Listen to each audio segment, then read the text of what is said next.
Hello everyone, আসসালামু আলাইকুম। আবারও চলে আসলাম তোমাদের মাঝে একটি ছোট্ট মিনি ব্লগ নিয়ে। আজকের ব্লগটা একটু আলাদা। আজকে তোমাদের একই রান্নার মধ্যে দুটো রেসিপি শেয়ার করব।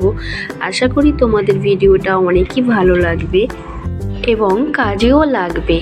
তো হাতে শর্ট টাইম থাকলে আমার এই প্ল্যানটা একটু কাজে লাগিয়ে দেখো, অবশ্যই ফল পাবে। যেরকমভাবে রান্না করে সেরকমভাবেই রান্না করে নিচ্ছিলাম, কোনো কিছুই আলাদা না।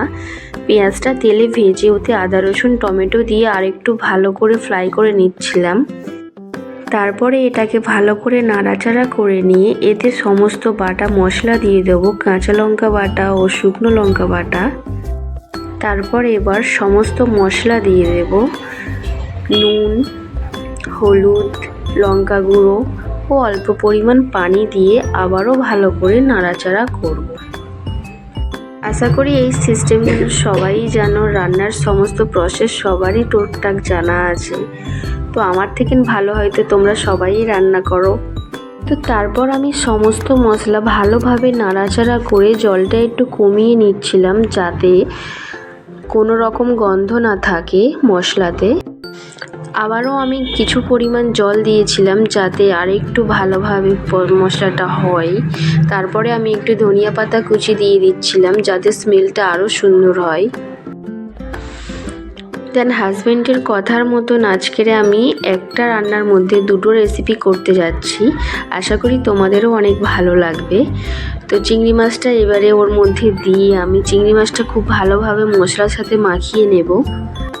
দেন ভালোভাবে চিংড়ি মাছটা নাড়াচাড়া করে চিংড়ি মাছটা একটু নরম করতে হবে, তাই একটু অল্প পরিমাণ পানিও দিয়ে দেব। তারপর দেখো কি সুন্দর কালারটা এসছে, আলহামদুলিল্লাহ অনেক সুন্দর একটি রং এসছে, দেখেই যেন জিভে পানি চলে আসছে।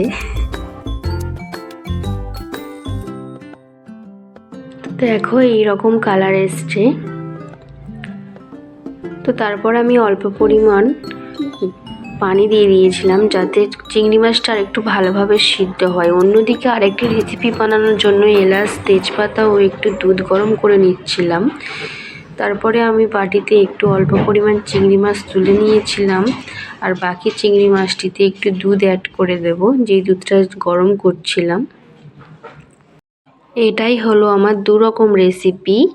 প্রথম রেসিপিটা ভালোভাবে চিংড়ি মাছটা কষে নিয়ে একটুখানি তুলে রেখে দেবো। তারপরে বাকি চিংড়ি মাছটা কড়াইয়ের মধ্যেতে রেখে দিয়ে আরেকটু দুধ অ্যাড করে নেব। তারপরে খাওয়া দাওয়া কমপ্লিট করে আমি ছাদে চলে যাই একটা মুসাবি লেবু খেতে রোদে বসে।